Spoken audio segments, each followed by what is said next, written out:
Johnson Space Center is home to NASA's Astronaut Corps, Mission Control, the Low Earth Orbit Program, and the Moon Base Program. And we're all working together to push the boundaries of space exploration. Reed, Victor, Christina, and Jeremy captivated the world with their journey around the moon, and they have continued inspiring us since returning home, or as Reed says, to tiny Earth. From inspiring the next generation to reminding us to dare to explore and embrace the very things that challenge us, the Artemis II crew is a testament to what we can accomplish when we come together with a shared purpose. I am extremely proud of the Artemis II crew and everyone that contributed to the success of the mission. This crew, when you see them, they are a reflection of all the people whose dedication, commitment, and sacrifice carried us forward to the moon. We are incredibly grateful for the bipartisan support that made this recognition possible, and we are honored to welcome President Donald J. Trump, whose commitment to excellence and American leadership in space continue to advance our mission. Thank you to all of our federal and state guests here today for all their support. We're also honored to welcome our senior leaders from NASA headquarters and from across all NASA centers. It is an honor to serve alongside such dedicated leaders as we work boldly to accomplish the future of human spaceflight. Thank you again for being here to share in this historic moment. Throughout the Johnson Space Center, you will see the words, "Giant leaps start here," and there is no better place for those words to come to life. Johnson Space Center has served as the iconic setting for some of humankind's greatest achievements, from sending the first humans to the moon to enabling decades of continuous human presence in low Earth orbit. Just last year, we celebrated 25 years of continuous human presence aboard the International Space Station. I think that deserves a round of applause.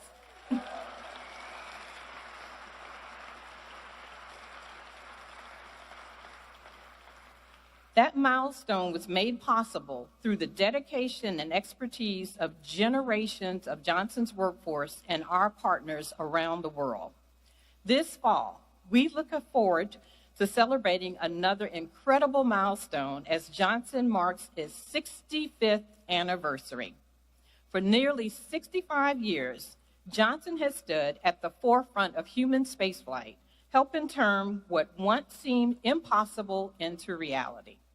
We boldly stand on the shoulders of giants, and we look towards the moon, Mars, and beyond. And while we're doing that, I am extremely confident that our next great leap is right around the corner. As we continue to dare to explore, I look forward to seeing all that we will accomplish together. Now, I invite you to turn your attention to the screen for a special video celebrating NASA and America's 250th birthday. Thank you. Go for launch. Full send. President Trump's administration is all about bringing back the big, bold endeavors that once defined American exceptionalism. That's one small step for man. And NASA is very much on board. On November 7th, NASA's Kennedy Space Center in Cape Canaveral, Florida, will kick off Max Power, a two-day event showcasing the best of American innovation in air and space, right here on American soil at the historic shuttle landing facility. Max Power will feature space hardware, NASA and DOW aircraft, interactive mission simulators, moon rovers. You're going to have Apollo astronauts there, Artemis astronauts will be there, behind-the-scenes experiences, one hell of an air show, and maybe even a rocket launch or two. As we honor America's 250th birthday, Max Power will help set the stage for the next 250 years of American engineering greatness. Together with our collaborators, this will be an event remembered for generations. You can head to nasa.gov/maxpower to learn more, and I'll see you on the flight line.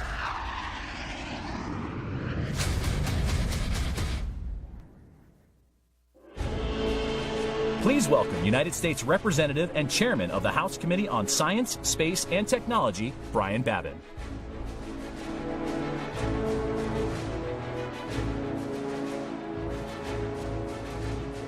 Thank you so very much. I'll have to pinch myself to realize what we're doing here and some of the things that we have in front of us to have that we will be doing. It's unbelievable.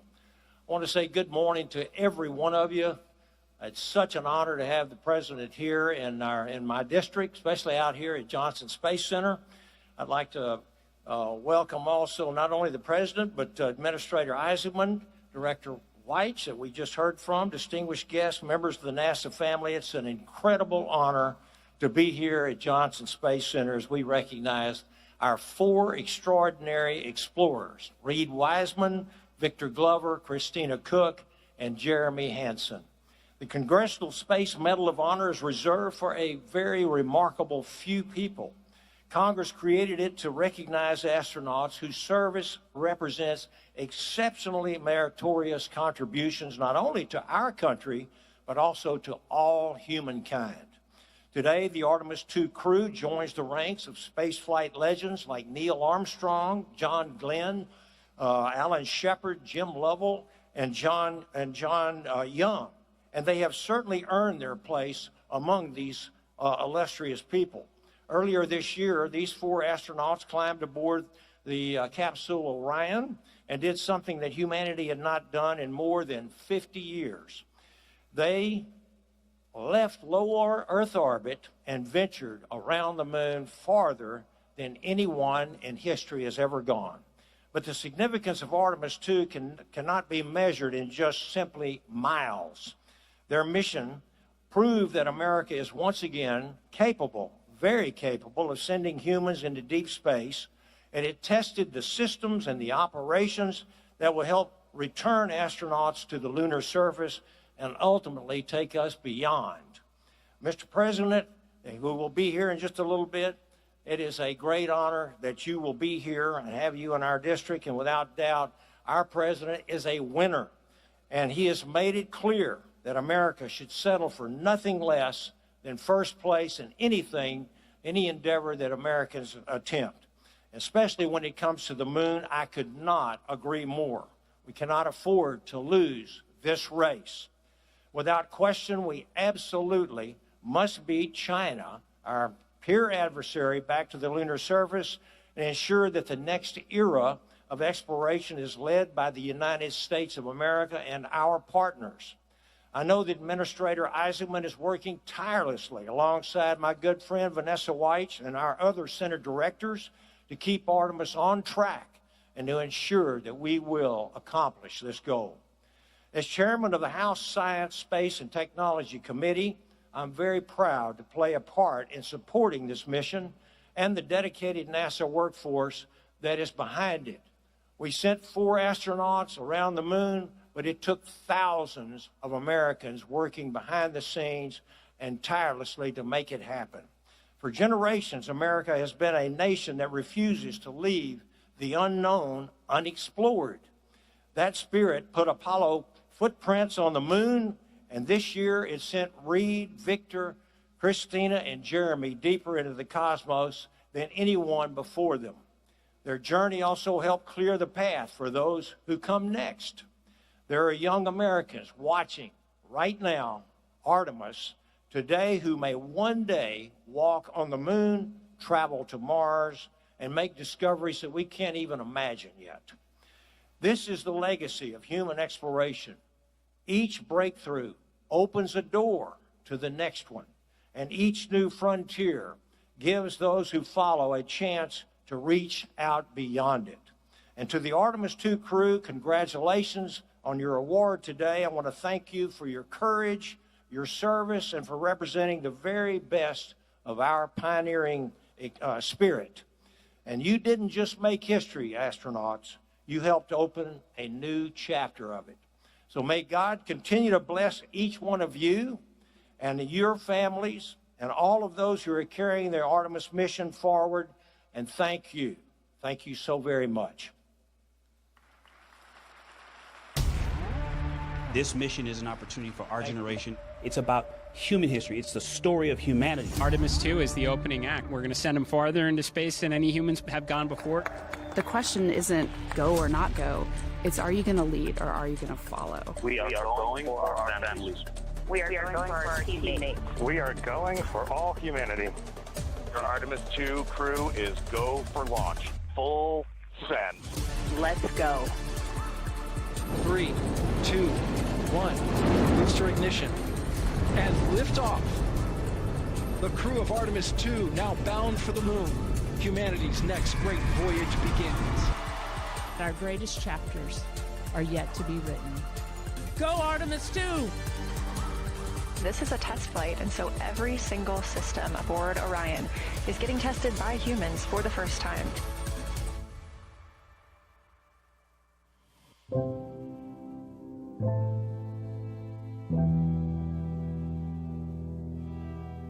Our science team helped us out with a couple of craters on the moon that have not been previously named. A number of years ago, we started this journey in our close-knit astronaut family, and we lost a loved one. There's a feature in a really neat place on the moon, and we would like to call it Carol.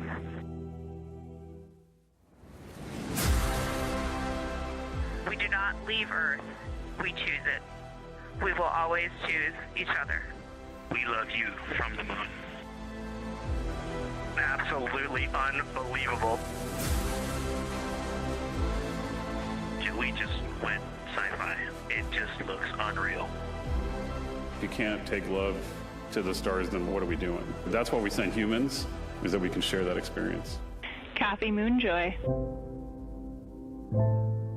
We caught a view of Earth, and now we're completely distracted for a little bit. We look like we're smiling at you, like a little Cheshire cat.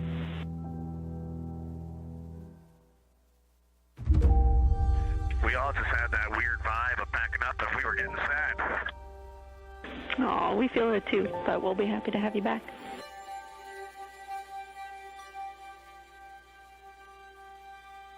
And there go the first series of parachutes. And we're on drogues. Main chute deployed.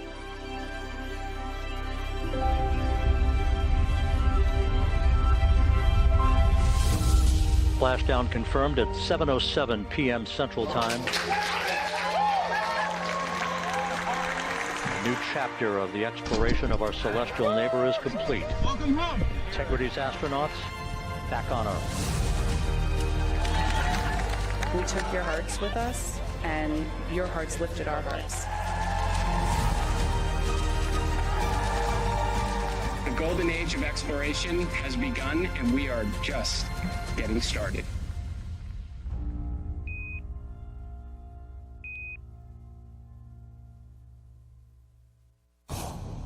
Ladies and gentlemen, please welcome United States Senator and Chairman of the Senate Committee on Commerce, Science, and Transportation, Ted Cruz.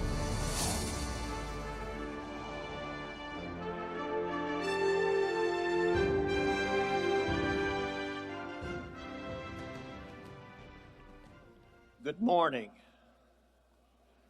God bless the great state of Texas. It is great to be with you today to celebrate a truly remarkable group of individuals. In April, 4 pioneers left this planet, traveled further into space than any humans have ever gone in history, rounded the moon, and came back home safely. Commander Reed Wiseman, pilot Victor Glover, mission specialist Christina Koch, and mission specialist Jeremy Hansen proved that America remains the gold standard in space exploration. America leads where others hope to follow. It is fitting that we honor this crew here at Johnson Space Center, the beating heart of American human spaceflight. There is no American presence in space without Texas, And I'm fond of pointing out that one of the very first words ever uttered on the lunar surface was my hometown, Houston, as in, Houston, the eagle has landed.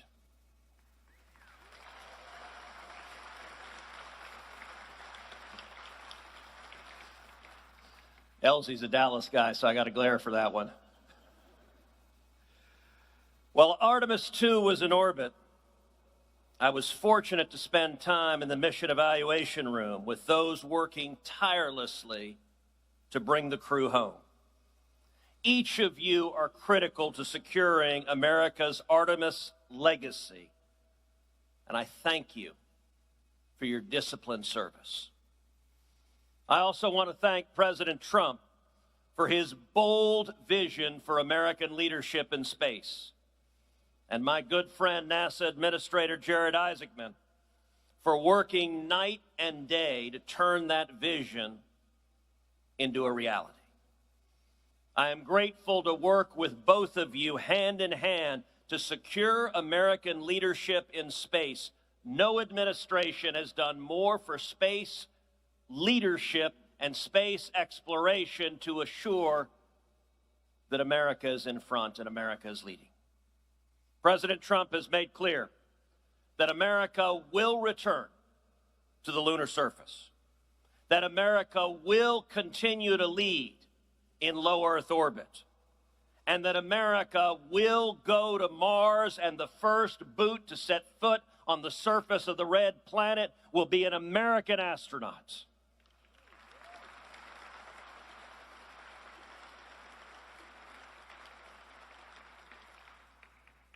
And President Trump's bold vision for an American moon base is precisely the ambition this moment demands. It's exactly why I've introduced legislation to help make the moon base a reality, housed right here at Johnson Space Center. And I will tell you, as soon as we can arrange to send the entire U.S. Congress to the moon base, it will be voted on unanimously by the American people. This is a race to ensure that America, not China, sets the standards in space. China intends to establish its own presence on the moon. We cannot afford to sit and watch from the sidelines. We will beat China.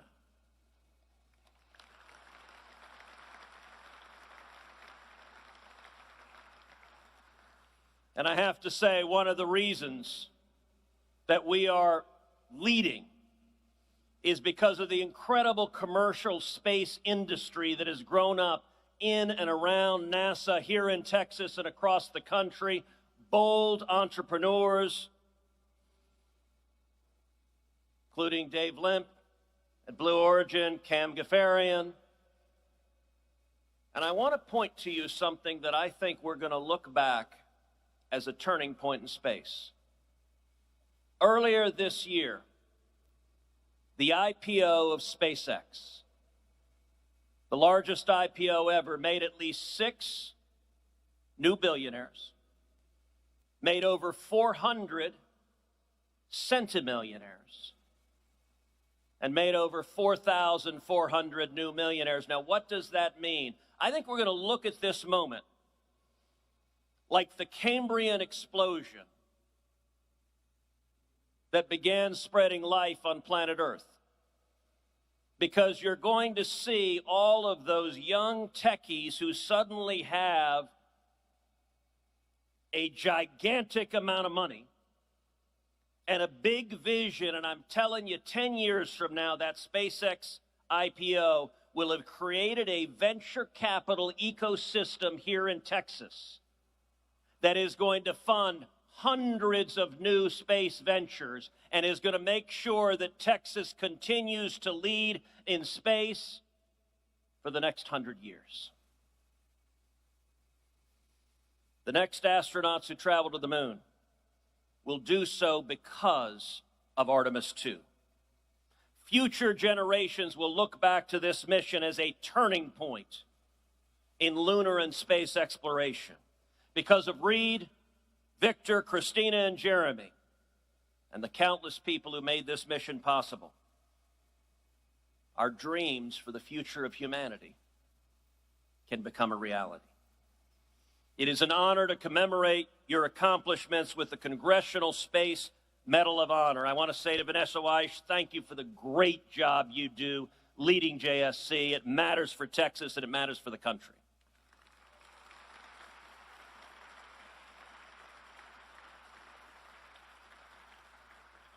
And to each of the heroes we honor today, thank you for proving that the American spirit of exploration is alive, that our greatest days are ahead of us, and that the next frontier belongs to those bold enough to reach it. Thank you. 4 brave explorers ready to ride the most powerful rocket NASA has ever launched. And liftoff. The crew of Artemis 2 now bound for the moon.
Please welcome the Associate Administrator for NASA's Human Spaceflight Mission Directorate, Dr. Lori Glaze.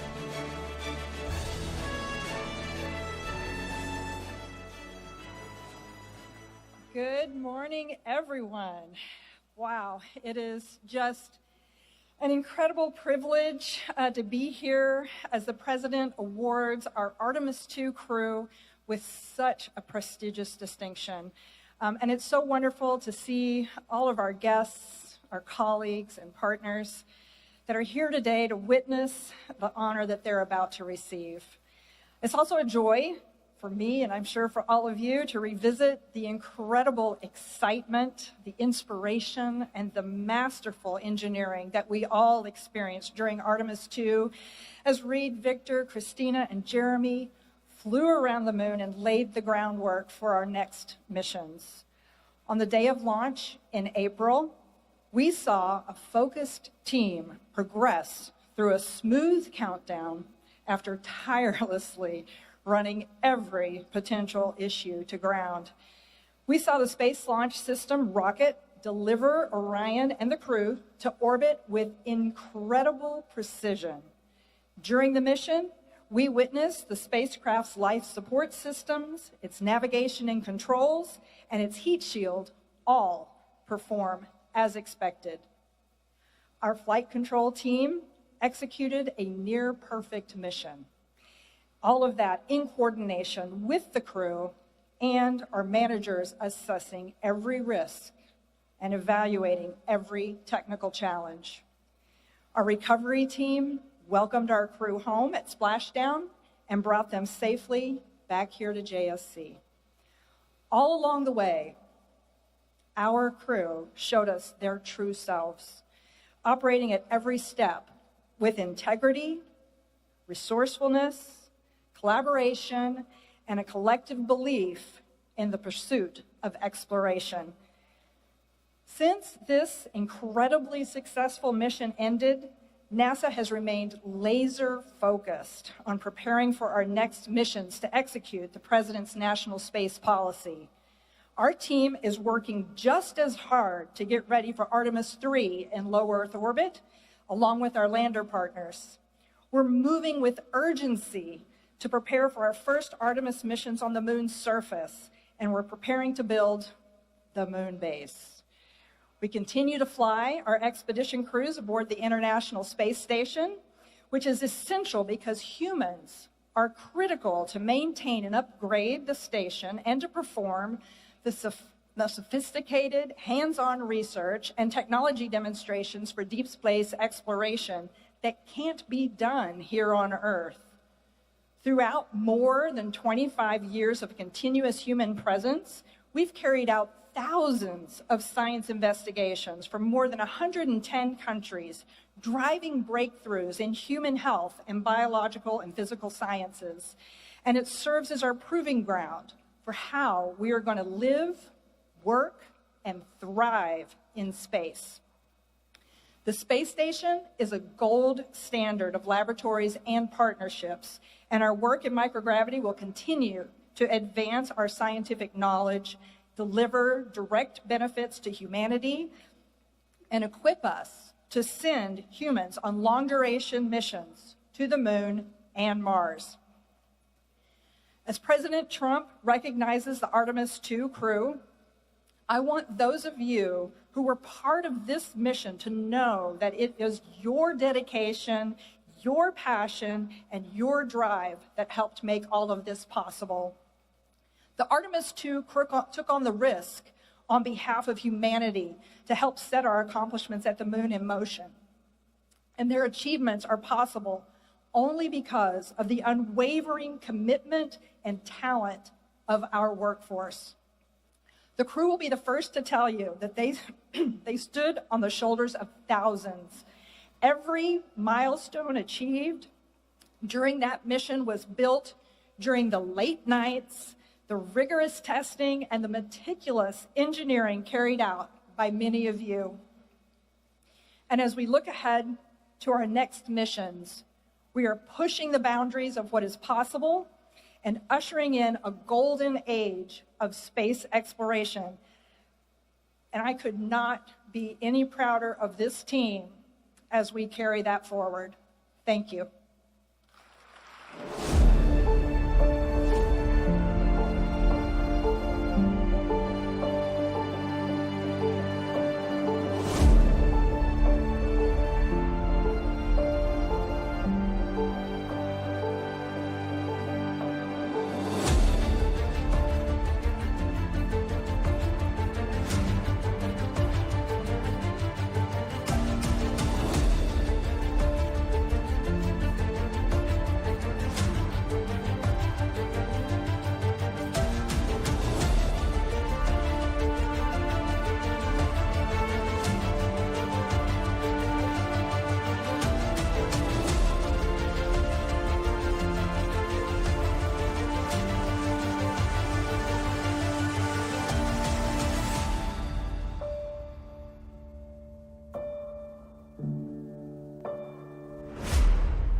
Choose to go to the moon. One small step for man. If we look back at the Apollo missions and all of the scientific data that were obtained during those missions, there is foreign soil. Hey, it is! We learned so much, not only about the moon, but also about the Earth and the entire solar system. We've only barely scratched the surface in terms of the amount of area we've explored on the moon. We leave as we came, and God willing, as we shall return.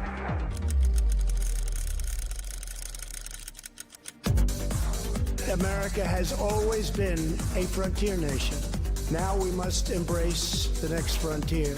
I am asking Congress to fully fund the Artemis program to ensure that the next man and the first woman on the moon will be American astronauts, using this as a launching pad to ensure that America is the first nation to plant its flag on Mars. Artemis represents the future in space. It is our next big step, and it is time to take it. By unlocking the mysteries of the universe, we unlock truths within ourselves.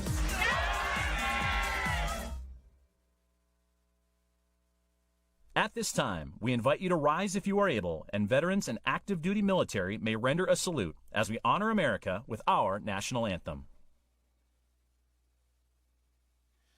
Oh, say, can you see by the dawn's early light what so proudly we hailed at the twilight's last gleaming, whose broad stripes and bright stars through the perilous fight o'er the ramparts we watched were so gallantly streaming, and the rocket's red glare, the bombs bursting in air, gave proof through the night that our flag was still there.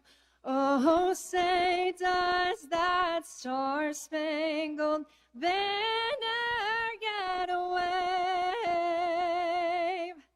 o'er the land of the free and the home of the brave?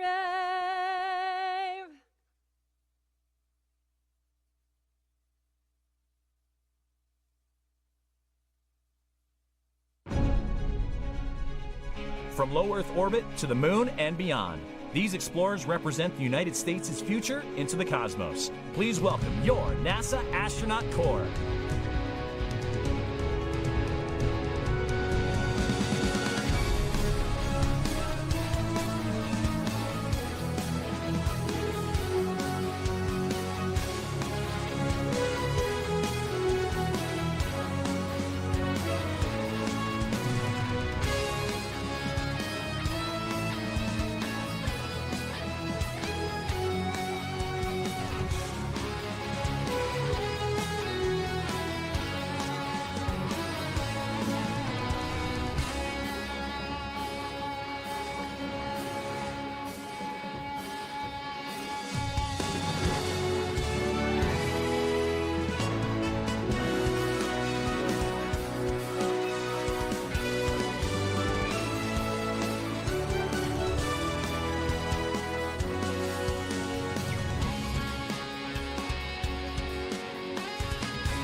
Our return to the moon will be different than the last time. Our return to the moon will be different than the last. The Space Launch System is now counting down to liftoff of Orion on its maiden voyage to the moon. And here we go. Hydrogen burn-off igniters initiated. 7, 6, 5. 4-stage engine start. 3, 2, 1. Boosters in ignition.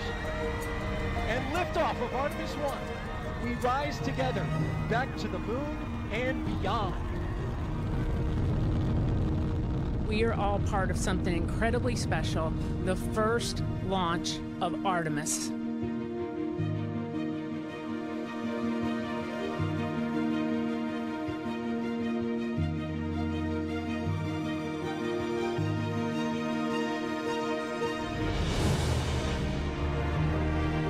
This view of Earth from a human-rated spacecraft not seen since 1972 during the final Apollo missions.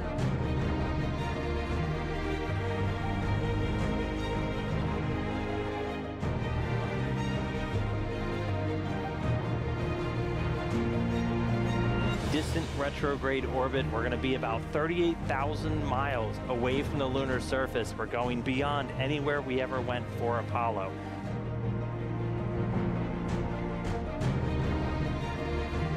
The Orion spacecraft is barreling its way back home after circumnavigating the moon and beyond in an elliptical distant retrograde orbit.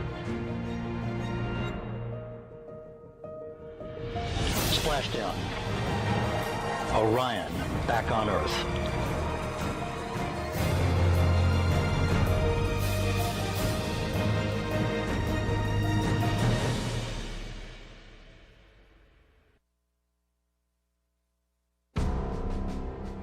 Our next guest is one of only 12 humans to have ever walked on the surface of the moon. Please welcome Apollo 17 astronaut, lunar module pilot, and former United States Senator, Dr. Harrison Schmitt.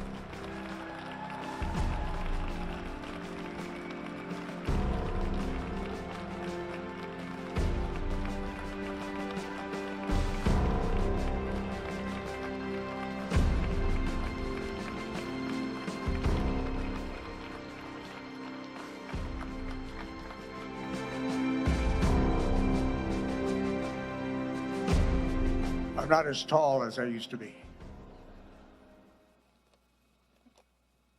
Ladies and gentlemen, it's a great honor and privilege for me and my wife Teresa to be with you for this extraordinary event, the honor of the Artemis 2 crew.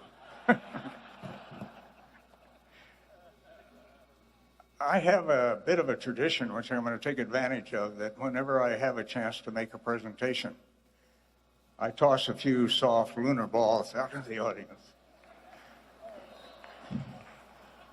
Hello, get it? There you go. Oh, we're going to need some training out there. Ladies and gentlemen, it is indeed a great honor to be with you today. The Artemis 2 crew has just done an outstanding job of beginning the process that we went through almost 60 years ago now in order to land on the moon and go further than that. As did those before us in the Apollo program and subsequently. We just rode the tip of the spear that was held by hundreds of thousands of Americans and indeed by their families. They jointly made Apollo 17 the most productive lunar exploration mission that we have ever had, soon to be surpassed, right guys? Soon to be surpassed by Artemis. Now, I'd like to have those of you in the audience to raise their hands, and that should be just about everybody, whose either themselves or their families participated in Apollo. And that doesn't include the taxpayers, of course. It really was a remarkable time. Apollo 17 success, as the success of all the other missions, was owed to the patriotic dedication, the courage, the competence of young men and women, who designed and built and managed and trained and planned each of the Mercury, Gemini, and Apollo missions. It was an extraordinary privilege for me to be part of that, almost through most of Apollo, certainly the latter portions of it. Now, I'm often asked what it was like to stand on the moon for the first time, and what caught my attention was this valley we landed in. And I only hope that the astronauts behind me will soon surpass the view that I had of a valley deeper than the Grand Canyon. The mountains on the north went 5,000 feet plus above us, above the floor. The mountain on the south, the so-called South Massif, was 7,000 feet plus above the valley floor. And these mountains were brilliantly illuminated by a sun as bright as any New Mexico, Texas, or Arizona sun that you can imagine. But they were set against a blacker than black sky. Just an unbelievable view. And you simulate all of this while you remember that everything you're doing is costing the taxpayer $1 million a minute. And that was in those year dollars. You can do the math. Right, Senator? The Earth that you have a view of, and I've seen several of these magnificent videos that have been prepared. The Earth is, when you're in the Valley of Taurus Littrow, is hanging over that South Massif that I mentioned. And of course, every once in a while, you have a chance to glance up and look at home. It's only 250,000 miles away. What the heck? But you know that there are thousands of people taking care of you. So you don't worry. I didn't worry about that. That was just no thought at all about worrying about any risk or anything like that that might exist. You try not to do stupid things, but nevertheless, no worry. The kids particularly asked me what walking around in 1/6 gravity is like. Well, if you've ever been on a trampoline, it's like walking on an infinite trampoline, one that never ends. And I've been blessed in my life, and one of the blessings was to spend time in Norway as a Fulbright student. And I learned to cross-country ski while I was there. And that turned out to be a great technique, folks, for walking on the moon. If you want to go any distance or any rate, just practice your cross-country skiing. Now, the temperature that we were dealing with varied basically over about 300 to 400 degrees, depending Fahrenheit or centigrade or Fahrenheit, depending on how you do it. And, of course, anything the sun was illuminating in the absence of any atmosphere got very hot, including your suit. And we had great cooling. We had water-cooled underwear, by the way, in case you've forgotten. And anything that's in the shade gets very cold. It's exposed to 4 degrees Kelvin, which is the space temperature. And maybe increasingly through my activities, continued activities as a researcher, you're sampling evidence of creation. That's what exploration of the moon and of the Earth, and eventually of the rest of the solar system is all about. We are sampling creation. God is on our side, folks. In this infinitely complex movement of freedom into the solar system, and I'm absolutely convinced he wants us to go farther. Now, he's also on our side, as well as the infinitely equally complex challenge we have in the preservation of freedom here on this planet. And I'm sure Artemis will continue to do what is required and will make God proud of these critical endeavors. And I want to, in advance of his appearance, thank President Trump for the fantastic support that he has given to space exploration and settlement. God bless the United States of America.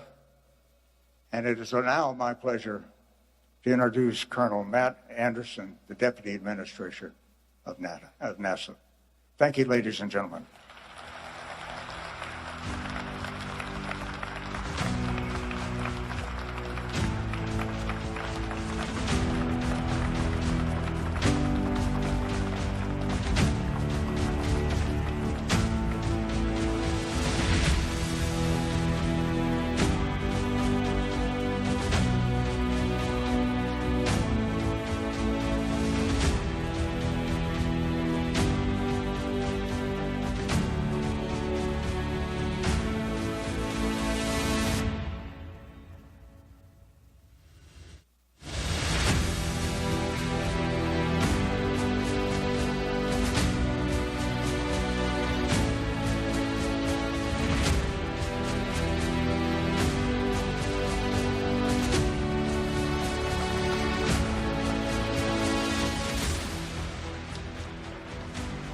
Wow, this is incredible. How about that guy, huh? What a legend. We have a bunch of friends of NASA here this morning and a bunch of patriots as well. Thank you all for coming. Director Kratsios, Director Vogt, Director Hassett, Special Assistant Donahoe, Assistant Secretary Coleman, Deputy Secretary Danley, Chairman Cruz, Chairman Babin, Representative Elzy, Lieutenant Governor Patrick, Dr. Bonin, Representative Paul, Ambassador Fertitta, and Dr. Pyabuff. Our astronauts, distinguished guests, welcome to Johnson Space Center. What a morning. As the chairman said, it's a good day to be in the great state of Texas. Yeah, let's do it.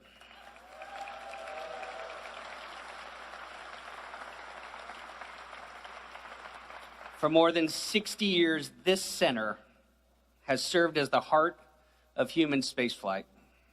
The patriots who work here keep America first in space. And I'd like to start by giving them, and frankly, all of our NASA rock stars around the world, a warm round of applause, if you join me.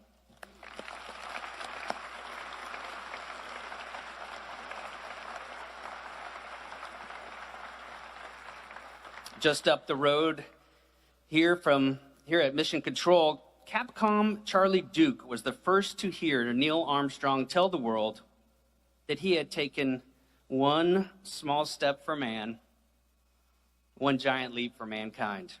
And in that same room, we heard Apollo 17 Commander Gene Cernan, the last man on the moon, for now, challenge future generations to forge our destiny of tomorrow with peace and hope for all mankind. But long before the brave American moonwalkers of Apollo changed the world, they took their first steps here in the Space Vehicle Mock-Up Facility. They then handed the baton to the Space Shuttle crews, who pioneered our presence in low Earth orbit and helped build the International Space Station. Earlier this year, the Artemis II crew added their names to that history. They carried humanity around the world, around the moon for the first time in more than 50 years, demonstrated that America is ready to return and pave the way for those who will follow. In this mock-up of the Orion spacecraft, Reed, Victor, Christina, and Jeremy spent countless hours learning how to live and work inside a spacecraft roughly the size of 2 minivans. Because when you are that far from home, you don't get the luxury to call time out. You rely on your preparation, your crew, and your training. That is what human spaceflight demands.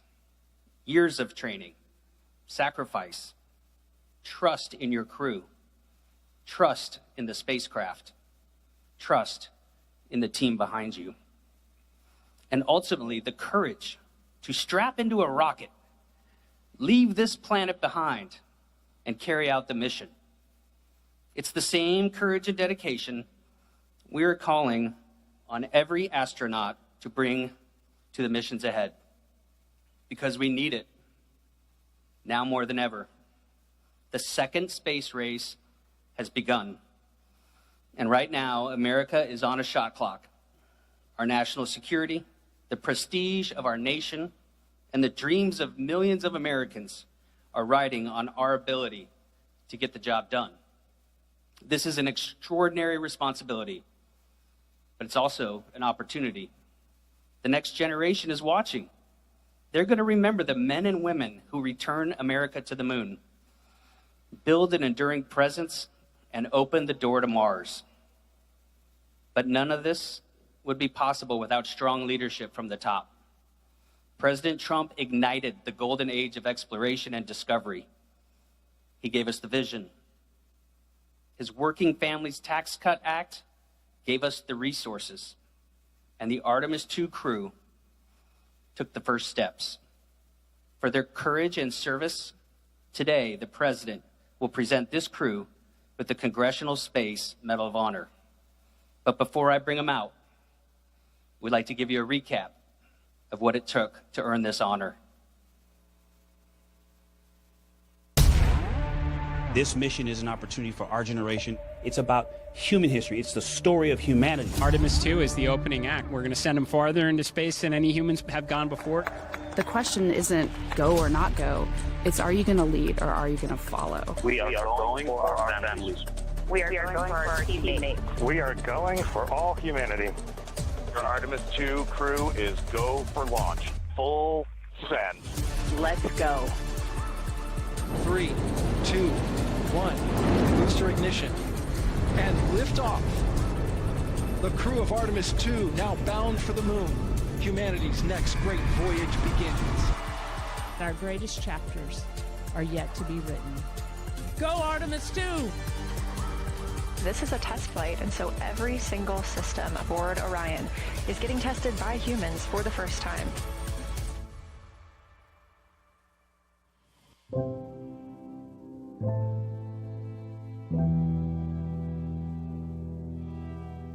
Our science team helped us out with a couple of craters on the moon that have not been previously named. A number of years ago, we started this journey in our close-knit astronaut family, and we lost a loved one.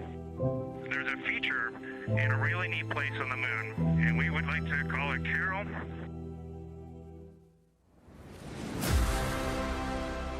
We do not leave Earth. We choose it. We will always choose each other. We love you from the moon. Absolutely unbelievable. We just went sci-fi. It just looks unreal. If you can't take love to the stars, then what are we doing? That's why we send humans, is that we can share that experience. Kathy Moonjoy. We caught a view of Earth, and now we're completely distracted for a little bit. We look like we're smiling at you, like a little Cheshire cat.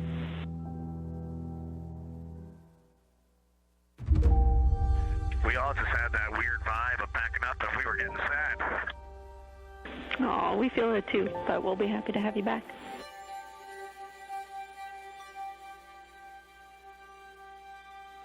And there go the first series of parachutes. And we're on drogues. Main chute deployed.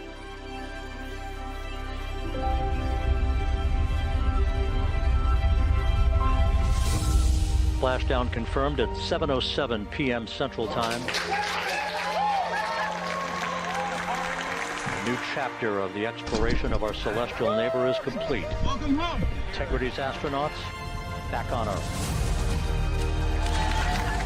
We took your hearts with us, and your hearts lifted our hearts. The golden age of exploration has begun, and we are just getting started. America, ladies and gentlemen, it is my privilege to bring to the stage Mission Commander Reed Wiseman, Pilot Victor Glover, Mission Specialist Christina Cook, and Mission Specialist Jeremy Hansen. Give it up for your crew of Artemis 2.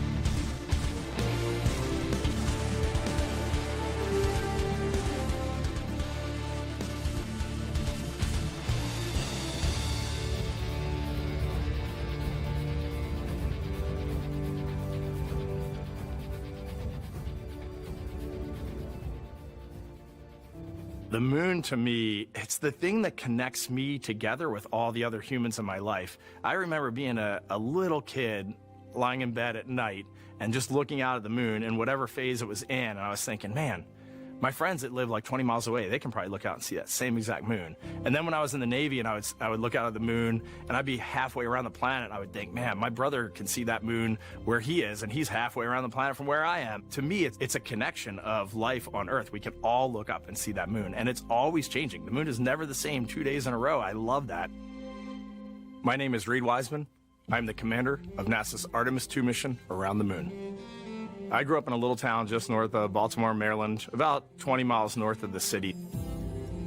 There was a National Guard base nearby my house, and there were A-10 aircraft that would fly over every now and then. I just would look up at them and be like, man, I want to be up there. I want to go do that. And then my brother went to the Naval Academy, and I would go every year and watch the Blue Angels fly during commencement.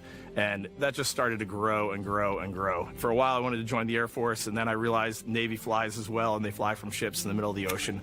And that was it, like, done deal for me. That is exactly what I wanted to do for my career. Flying is freedom to me, especially when you're in a jet aircraft coming off of an aircraft carrier in the middle of the Pacific Ocean. Nearest land is over 1,500 miles away. So when you come off of that aircraft carrier, you are truly just alone with yourself out there. It is a magical experience to be out there all by yourself in an aircraft over the Pacific. It's free.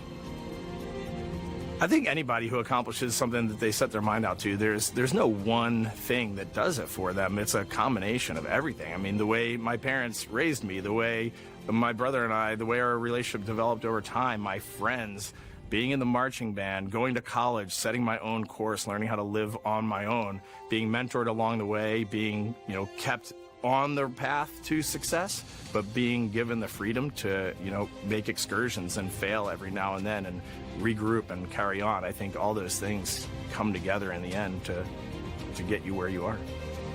I've had to overcome, I'm a human being. I've had to overcome a lot of fears. I'm pretty scared of heights.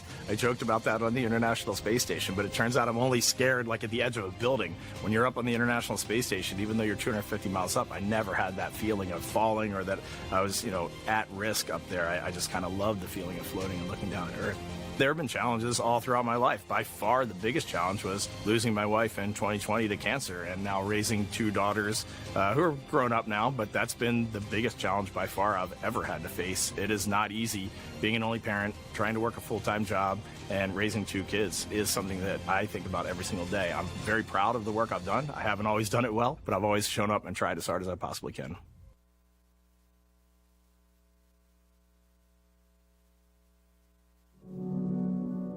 I do wonder what it's going to be like when we are really far from Earth and can see it. The sensation of being so far away from everything that you know. I had that sensation on the space station the first time I got to sit in the cupola for a really long time. So I can only imagine what that's going to be like from 200,000 plus miles away. My name is Victor Glover, and I'm the pilot for NASA's Artemis 2 mission around the moon.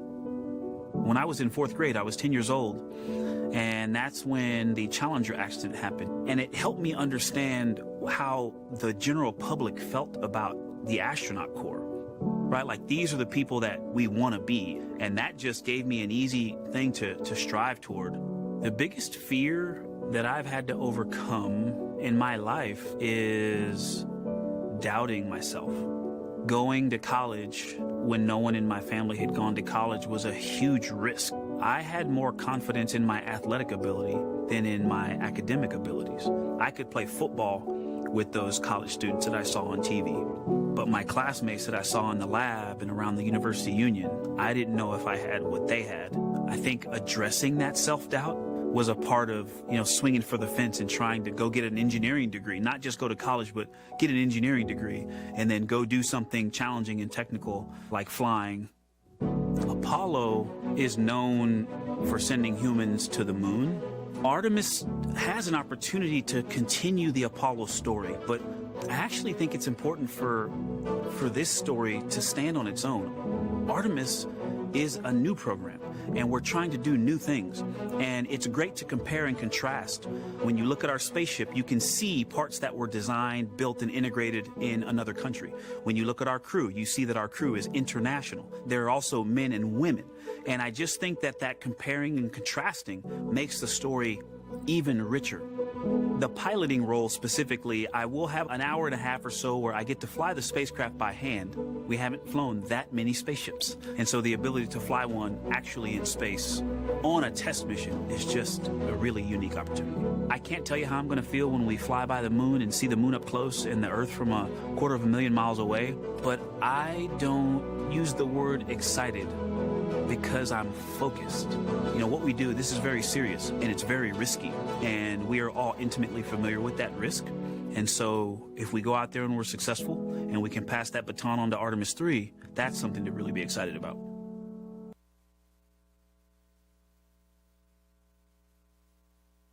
I tell a story, which is one that my dad told me before the Apollo missions when he was just a very little boy. He was looking up at the moon with his mom, and his mom said to him, "Don't worry, Ronnie, we'll never get there." Fast forward maybe 70 years later, it's his daughter that's actually going there. And I think that long arc is something that we can all learn from. The idea that the seemingly impossible becomes possible if you just believe in it and are willing to work hard and come together to achieve it. My name is Christina Cook, and I'm a mission specialist for NASA's Artemis II mission around the moon. When I look back at my dreams as a kid, I definitely never thought I would actually get here. I was very pragmatic.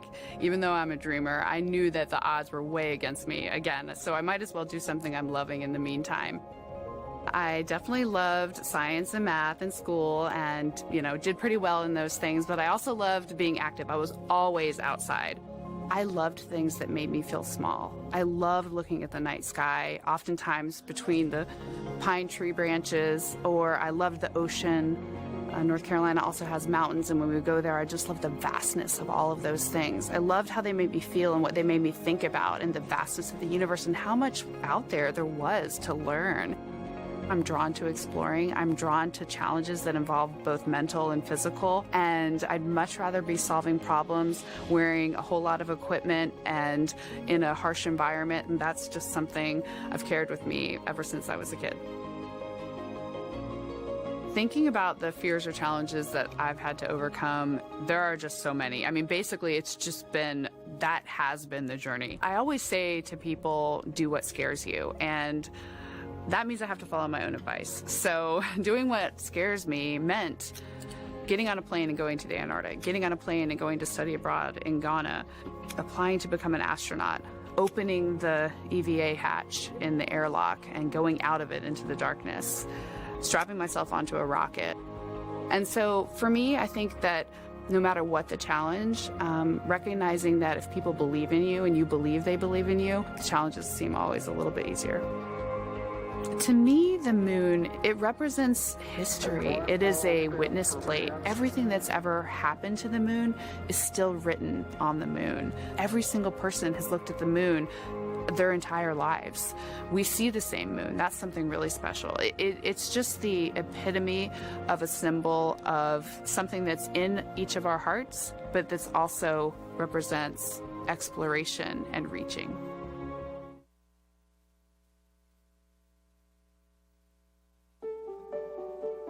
I have this very distinct memory of seeing an image of an astronaut standing on the moon. It's burnt in my brain because I went back to it so many times in my childhood, and I would look at that image, and I know it had a huge impact on me that humans had walked on the moon. My name is Colonel Jeremy Hansen. I'm an astronaut with the Canadian Space Agency, and I'm a mission specialist on NASA's Artemis II mission around the moon. My elementary school years, I grew up on a farm outside of London, Ontario. I spent as much time as I could with my dad on the farm. I learned the value of hard work, for example. If I wanted to go to work with Dad, it was going to be a long day, and I was going to have to not complain, or I wasn't going to get to go the next day. I had a treehouse. I had a vivid imagination, and I changed my treehouse into a spaceship. I made all these dials and controls. I had circuit breakers for switches that I found in the barn, and I was exploring space in my imagination.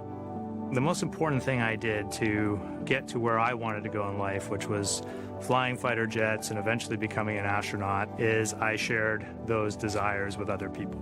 And it turns out, just like you don't go to the moon on your own, if you could, I would have done it a long time ago in my treehouse as a kid, you have to go as a team. I think the biggest impediment to achieving my goals was, of course, myself. And I think that's a common human experience. There are many times where just little things would get in my way, and my immediate interpretation of that was, well, now that goal is out the window. You know, people must have lifted me back up, and somewhere in the back of my head, that persistence came through. And I think that's a common human experience, to doubt ourselves. I've come to this, I guess, realization that I believe that we all have gifts to contribute, and the goal is to figure out how to use your energy towards adding positively to humanity's existence on this planet. But I love it when humanity sets big goals, like sending humans to the surface of the moon with an eye to eventually going to Mars, because when we do that, we can bring together genius from not just even in one country, but around the world. I've also learned from my indigenous mentors that they refer to the moon as Grandmother Moon. So you've probably heard of Mother Earth. They use Grandmother Moon because Grandmother Moon is responsible for the water in their community, just like the moon moves the water around the planet, affects the tides. And I think that's a really beautiful thing for us as we go back to the moon, to think about all the different cultures around the world and how they view the moon differently. And that's really neat because we all share that same moon in the night sky. This is drawing on the playbook of success from the 1960s. We're bringing it back. This is how you do the near impossible. We're learning and building up to doing something extremely hard. A permanent human presence on the moon may sound like science fiction, but it's already taking shape. The ideas are becoming hardware, the plans are becoming missions, the future is happening now. Being able to see moon-based elements getting to the finish line is just awesome. We're taking you behind the scenes to show you how. People are looking up again, believing in big things again. America is returning to the moon to build a moon base. We're gonna need to achieve the near impossible.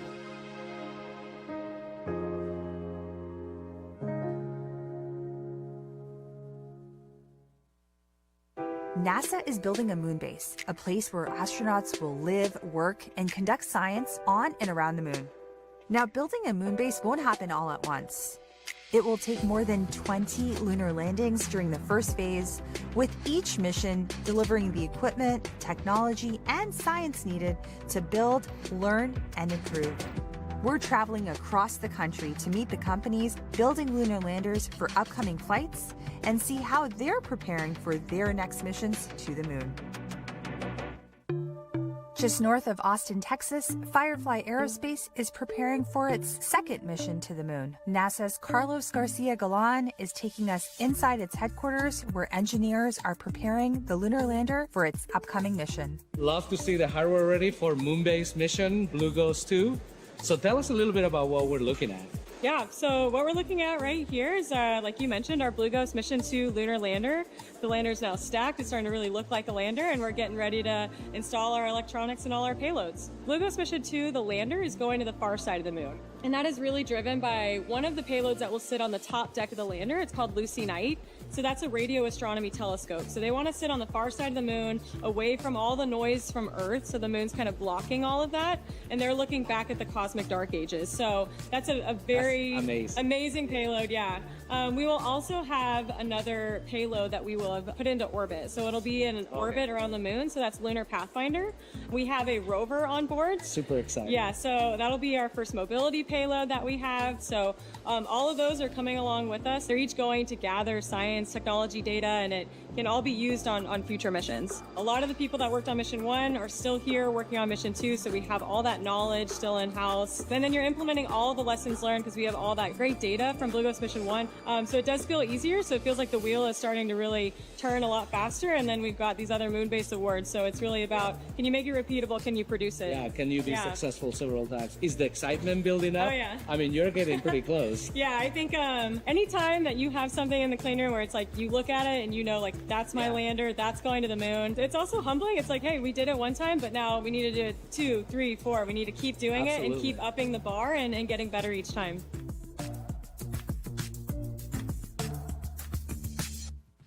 Over on the West Coast, NASA's Ryan Steffen is at NASA's Jet Propulsion Laboratory in California, where Voyager Lunar Systems Griffin 1 lander has arrived for environmental testing.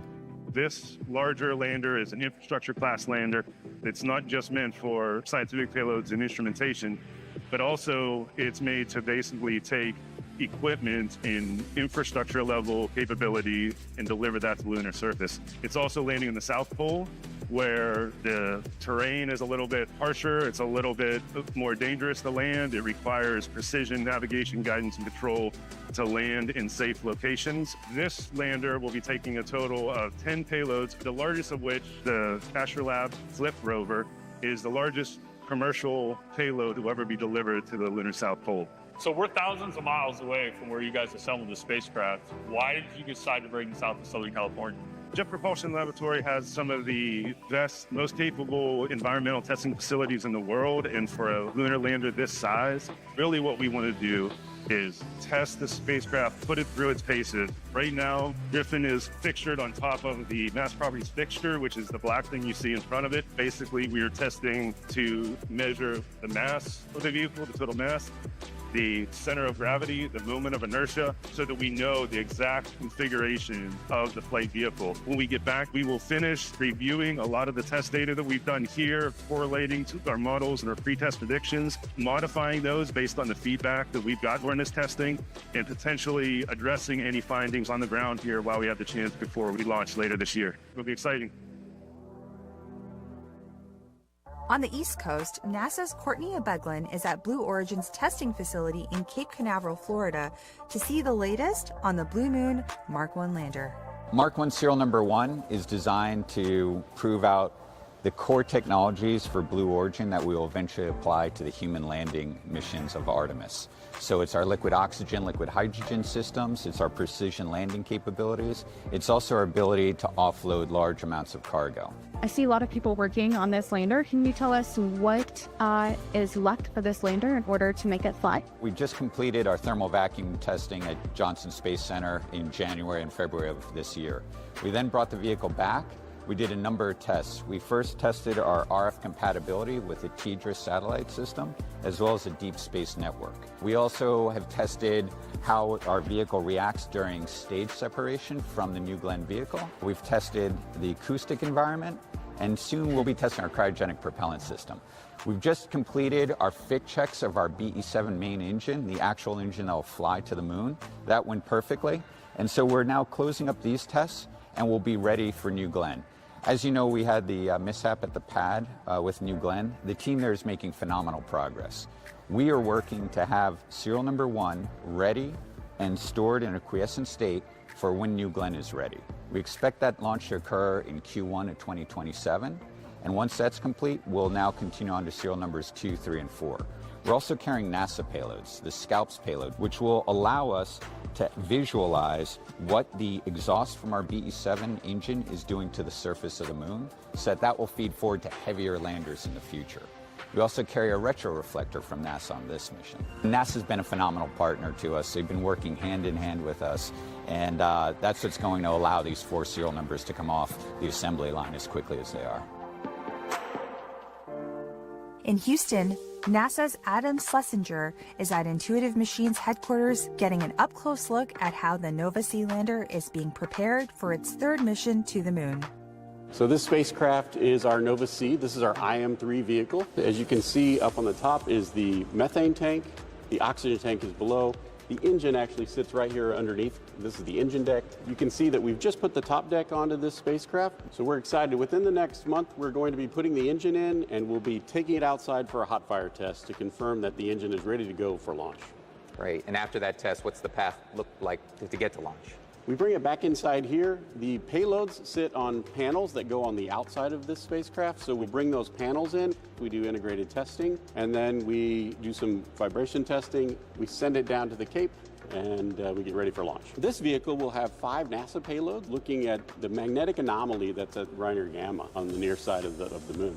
So it's a super exciting science mission. We're also doing other science. So we have 6 commercial payloads. We have a payload from the Italian Space Agency, and we have the 5 NASA payloads, doing lots of different types of science. And this is the 3rd IM Eclipse delivery. Can you talk about some of the lessons learned from the previous 2 and how that's being applied to this one? Yeah, absolutely. So on IM-1, which was in 2024, and IM-2, which was in 2025, we learned lessons. We learned things about this spacecraft. We learned how it landed and how we could make it better. And so we're integrating all of those lessons learned into this spacecraft and our future spacecraft, IM-3, 4, 5, and 6, which are all on schedule to extend the moon base capability. These ranging from minus 334 degrees Fahrenheit to over 130 degrees. This huge swing means the power, communications, and landing systems we build must withstand both intense cold and strong heat. This is no small task, so NASA is teaming up with Northrop Grumman on 3 new technology demonstrations that will be delivered to the lunar surface beginning in Phase 1. The goal is to reuse key power, avionics, and communication systems originally developed for the Gateway program's Halo module. These test missions will give new purpose to existing hardware to help build the infrastructure that Artemis crews and robotic explorers will depend on at the moon base. This is only the beginning. Continue to follow along as we bring you up close and share details about what's on the horizon as we build humanity's moon base together.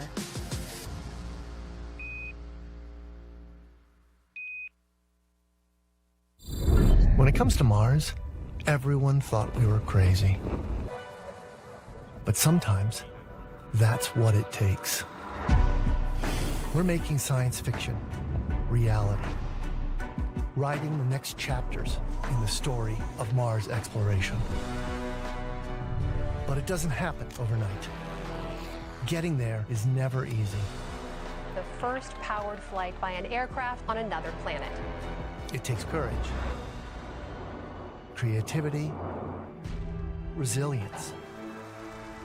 It takes a legacy of daring, mighty things, of failing, come on. Listen, hear me out. and picking ourselves back up. We've been here before. Decades of success. Building the future isn't for everyone. But for us, it's written in our DNA. We are the architects of the impossible. And on Mars, we've only just begun.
launch.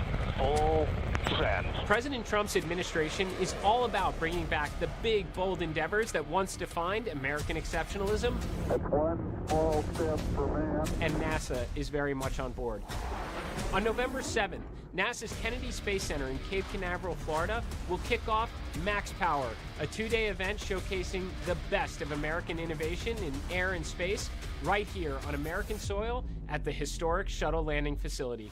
Max Power will feature space hardware, NASA and DOW aircraft, interactive mission simulators, moon rovers. You're going to have Apollo astronauts there, Artemis astronauts will be there, behind-the-scenes experiences, one hell of an air show, and maybe even a rocket launch or two. As we honor America's 250th birthday, Max Power will help set the stage for the next 250 years of American engineering greatness. Together with our collaborators, this will be an event remembered for generations. You can head to nasa.gov/maxpower to learn more, and I'll see you on the flight line.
ignition, and lift off. And so with that, the Artemis 2 crew hands you the baton. You got the controls.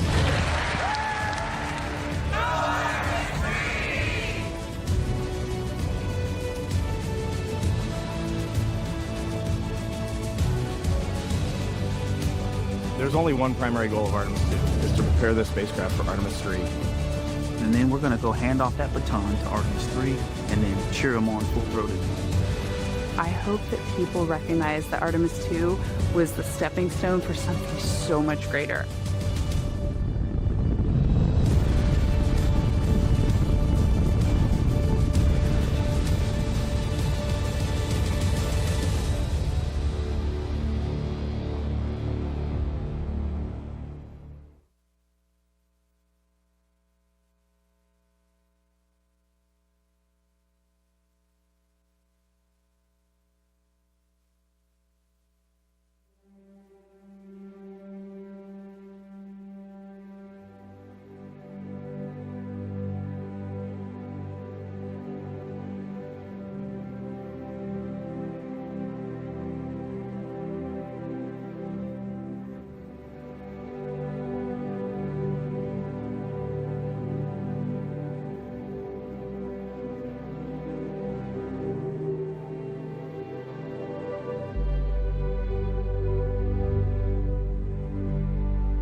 Ladies and gentlemen, please join me in welcoming NASA Administrator Jared Isaacman. Don't stop believing. Hold on to that feeling. Street light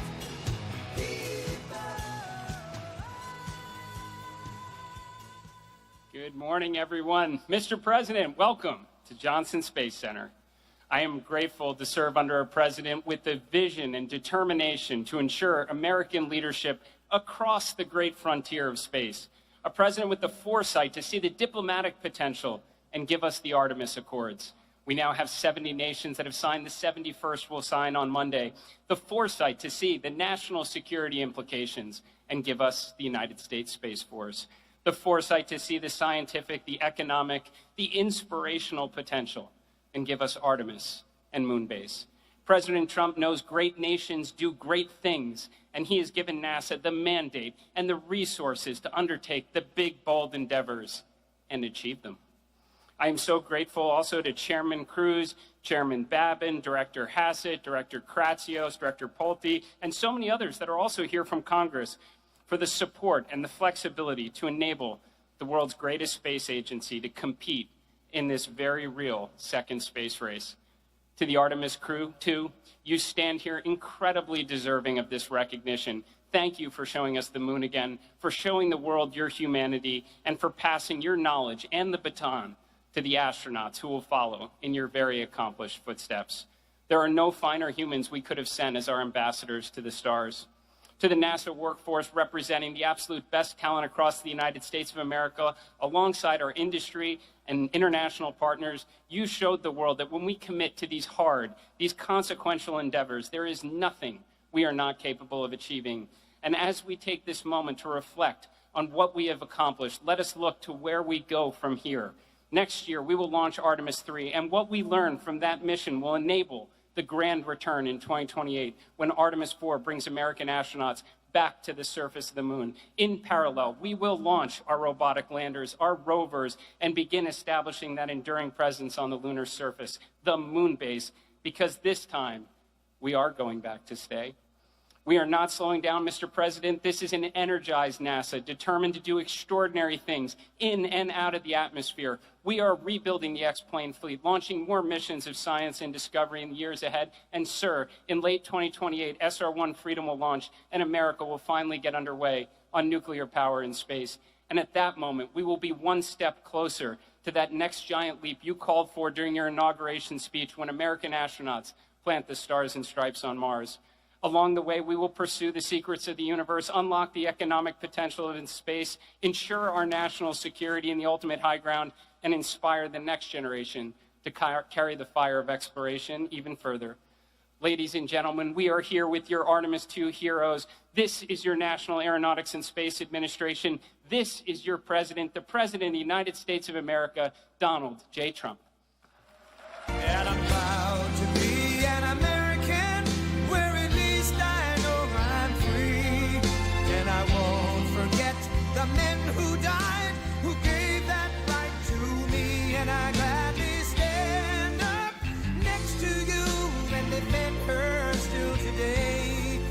'Cause there ain't no doubt I love this land. God bless the USA.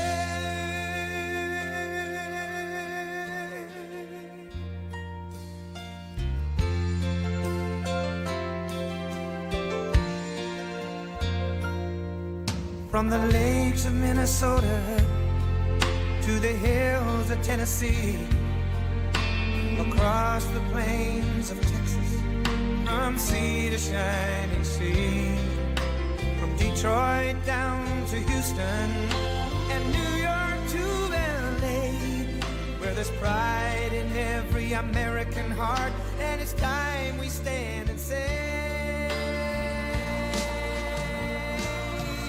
that I'm proud to be an American, where at least I know I'm free. And I won't forget the men who died, who gave that right to me. And I gladly stand up next to you and defend her still today. 'Cause there ain't no doubt I love this land. God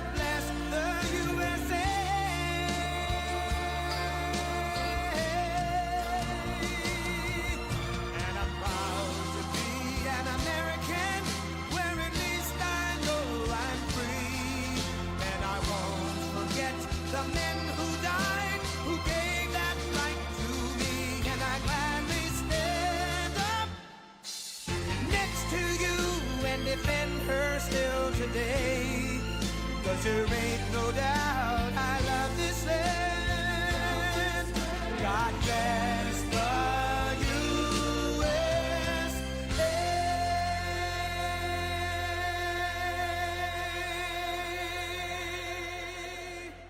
Thank you very much, and thank you to Jared. He's unbelievable. That man is unbelievable. I want to thank you to the to the men and women of one of the most legendary landmarks anywhere in the world, the Johnson Space Center. Very special place. It's an honor to be here. And it's a place that is a monument to grit and determination and pure American excellence, and produced some of the greatest achievements in human history. And I have no doubt that under this great administrator and all of you people, you're going to have no question it's going to go further than it ever has. I really believe that. Or I made a big mistake in getting it going again because I had to get it going. It was a little bit not going too well. You know that better than I do. We gather here on these storied grounds, though, to celebrate the immense courage and service of 4 intrepid space heroes whose sense of daring and adventure led them further from Earth than anyone has ever traveled before. Incredible. That was an incredible evening. For us, it was evening. A lot of different times all over the world. But for me, it was evening, and everybody stopped.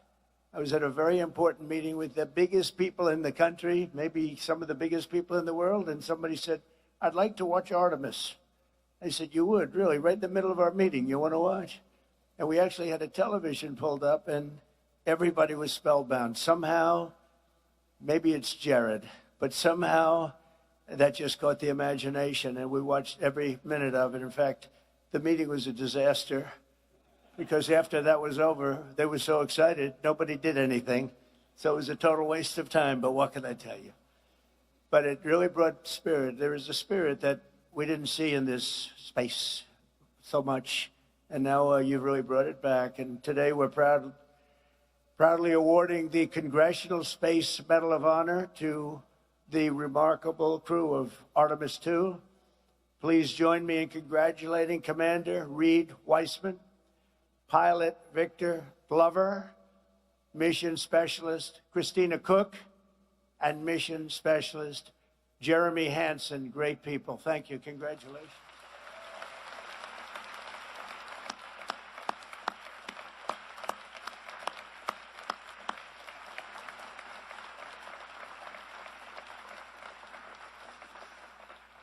Then I'm going to be presenting them a little something in a couple of minutes.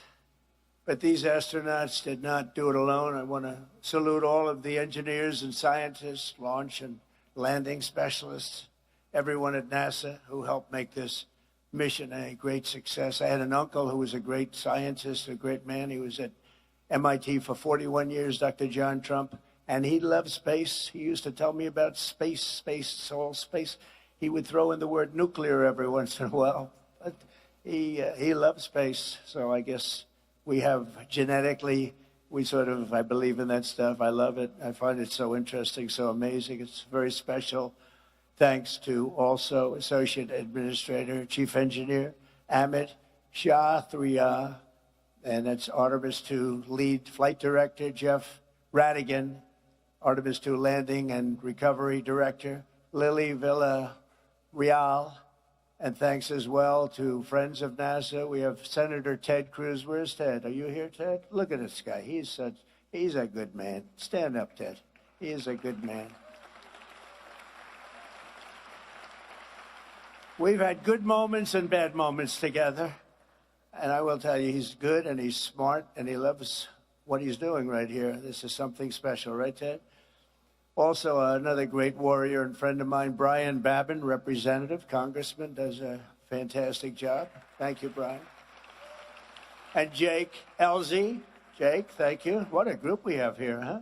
Lieutenant Governor, a friend of mine. I mean, I shouldn't get political, so I won't, but I will tell you, from 2015, everyone thinks I ran in 20, I actually announced in 2015, Lieutenant Governor Dan Patrick called up. He said, "I want to be the chairman of your campaign in Texas," and you've never left, right?